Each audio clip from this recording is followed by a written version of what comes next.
السلام علیکم ورحمۃ اللہ وبرکاتہ۔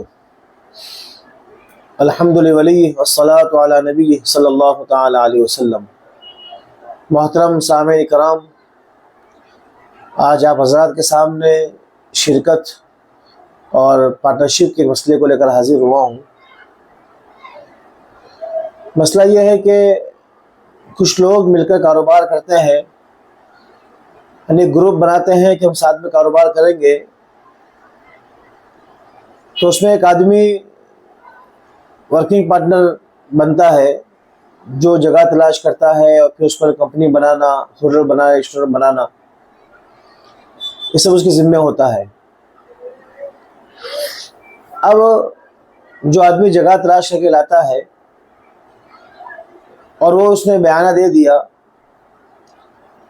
تو اب اپنے پارٹنروں کے پاس سے، اپنے شرکا کے پاس سے اتنی ہی رقم وصول کرنے کا وہ مجاز ہے جتنا کہ اس نے آگے دیا ہے یا جتنی رقم میں اس نے خریدا ہے۔ وہ رقم بڑھا کر اپنے شرکا سے نہیں وصول کر سکتا۔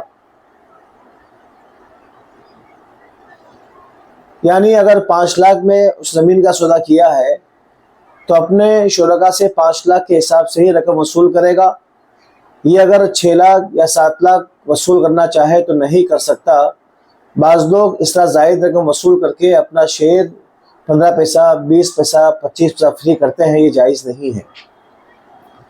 بعض مرتبہ ایسا ہوتا ہے کہ ایک آدمی تنہائی زمین خریدتا ہے اور بیانہ دے کر پھر پارٹنر تلاش کرتا ہے، تو اس صورت میں بھی اس کو چاہیے کہ جتنے میں زمین خریدی ہے اسی حساب سے لوگوں کو پارٹنر بنائے۔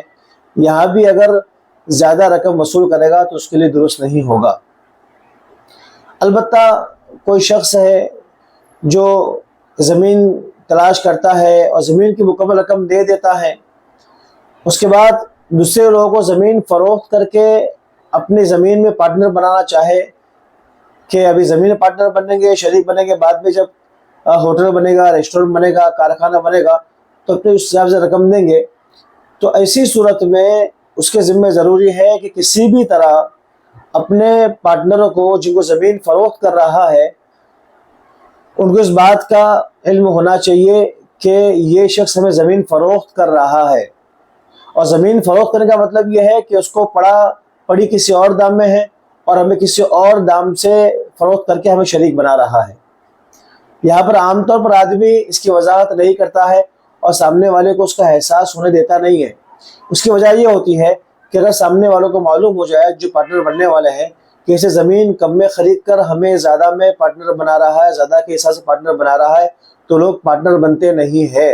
اور ہمارے وہاں عرف بھی یہی ہے کہ آدمی جتنے میں زمین خریدتا ہے تو شریک بھی اسی حساب سے بناتا ہے، تو زیادہ رقم لینا اس کے لیے درست نہیں ہوگا۔ البتہ میں نے جو بتایا کہ پہلے زیادہ رقم اگر پہلے پوری رقم دے چکا ہے اور زمین کا مالک بن چکا ہے مکمل رقم دے کر، اور پھر دوسروں کو فروخت کر کے پارٹنر بنا رہا ہے، تو یہ جائز ہے، لیکن یہاں سامنے والوں کو اس بات کا احساس ہونا چاہیے کہ زمین کا مالک یہ ہے اور یہ ہمیں فروخت کر رہا ہے۔ اور عام طور پر آدمی چھپاتا ہے اس لیے کہ اس بات کا کبھی اندیشہ ہوتا ہے کہ اگر میں نے ان کو بتا دیا تو کوئی پارٹنر نہیں بنے گا۔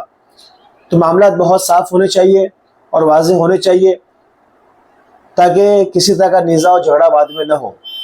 شریعت مطہرہ معاملات کے تعلق سے الفاظ میں اس قدر صاف ستھرا رکھنے کا حکم دیتی ہے۔ الفاظ کے تعلق سے ایک مثال سے سمجھیے کہ ایک آدمی ہے، اگر وہ کوئی چیز بازار سے اس نے خریدی ہے 5 روپے میں، اور گھر تک اس کو لاتے لاتے یا دکان تک لاتے لاتے اس کو 2 روپیہ مزید خرچہ ہو گیا ہے، تو یہ ہو گئے 7 روپے کی۔